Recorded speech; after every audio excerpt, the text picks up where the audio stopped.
Hi everyone, so this is my first attempt at a video essay type video, and I don't really know how it's going to go yet. I have a new mic that I'm excited to be using now, so let's just learn how to do this. Be patient with me while this is still new to me. So in this video today, I'm going to be making a case for the movie Anastasia. Now, this is inspired by the fact that I went and saw the stage musical about a month ago, and I enjoyed it a lot, but there were elements from the movie that I missed, including the fact that the musical I felt ruined one of my favorite characters, but I will get to that in a later video. For this video, I wanted to talk about why I think the movie is still solid, even though it's gotten all of this criticism, and I'm just going to be responding to different criticisms that the movie has gotten over the years. So the first thing I want to respond to is the historical inaccuracies, complaints, and disrespect that it kind of paints on this point of history. First of all, whenever it comes to the historical inaccuracy, I think that's just kind of a funny thing to complain about with this movie, where a movie that has Anastasia survive is already historically inaccurate, so like, why is that supposed to be a legitimate complaint? I don't really get it. Also, I made a video about a month ago where I fixed the movie and made it historically accurate, and it basically came down to a 4-minute movie. And I was actually able to keep most of the prologue in there because there's really not a lot of historical inaccuracies in it. Like, really the only thing I saw was that the royal family hated Rasputin, and that Rasputin hated the royal family. Like, that's really the main thing that is historically inaccurate. But even with Rasputin's character, they gave him the right death. The real Rasputin finally died after drowning in the Neva River. And I'm not sure if that's the river that he falls into whenever he's chasing Anastasia, but he falls underwater and that's how he dies, quote unquote. Now, responding to the historical respect/disrespect that this movie cast on this time period, it seems to mainly be a question of, should this be a topic for a kids movie? It's kind of like the same issues that people have with Pocahontas. They think a part of history is being disrespected, presenting a complicated historical issue in a simplified way for a kids movie. And I just don't have a problem with this. For one thing, it's at least introducing the history to kids.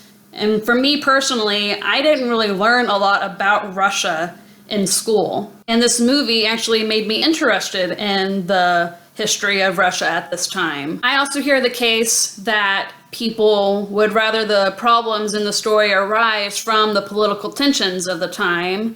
And for me, I don't see a kid being able to process that. If we're gonna do a kids movie, I would not have been able to process that as a kid. And the thing is, simplifying stories for kids always happens. Like, as a Christian, we grew up learning Bible stories in very simplified ways. And even the movie The Prince of Egypt does this. And this is coming from someone that loves the movie Prince of Egypt. I think it's a fantastic movie. But it also takes liberties with the story that could potentially be seen as disrespectful. Like, Moses grew up knowing he was a Hebrew, and the movie changes that. He learns it later on.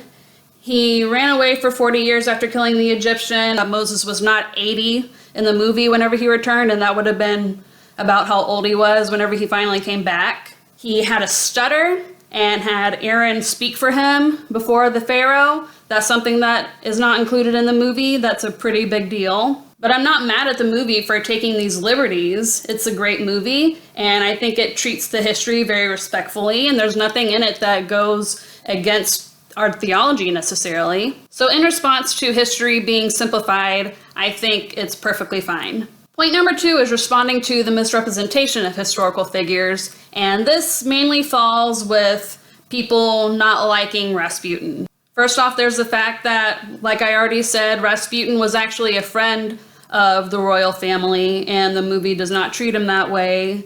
And also just kind of changes how he's dark in certain ways. It doesn't go into like the whole sexually promiscuous, all of that stuff, obviously, because it's a kids movie. The movie instead kind of goes with the myth of Rasputin rather than his actual historical person. And I think that's a fine move to make, because at the time, that is how the people saw him.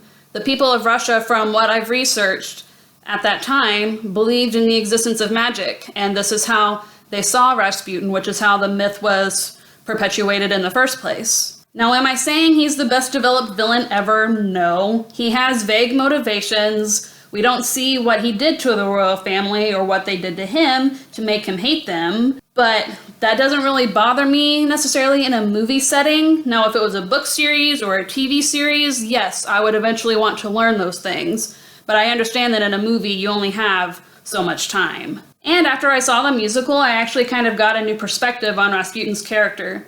And you can take this or leave it. I tend to look for symbolism a lot. And to me, Rasputin can be seen as a symbol of Russia.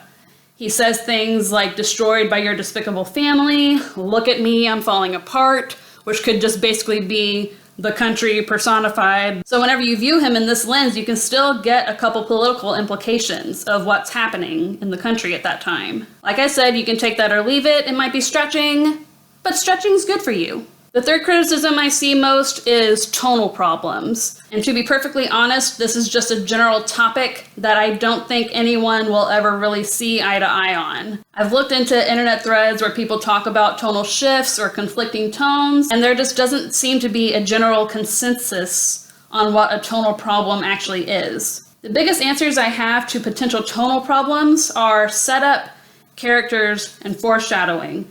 As long as something has the proper setup and doesn't completely come out of left field, I don't see it as a tonal problem. If the characters are consistent or are developing naturally through the changes in the story and tone, not a problem. If an event is foreshadowed, the tonal difference isn't surprising, therefore it's not jarring. And I think all of these elements are done well in Anastasia. From what I've seen, it seems that what are seen as the film's biggest tonal problems arise from Rasputin's character yet again. And I get it, if you don't like Rasputin, you're going to have problems with the movie. That's inevitable. And it's a legitimate opinion to have. But from a storytelling perspective, I think his placement in the story is done well. He's not a character that came out of nowhere. He's actually the first story element we're introduced to. We see him as a haunting magical character right away, so we know that when he's on screen, he's going to play some sort of strange, mystical, fantastical role. In the rest of the prologue, we see Anastasia hit her head, which leads to her memory loss and the other side of the story.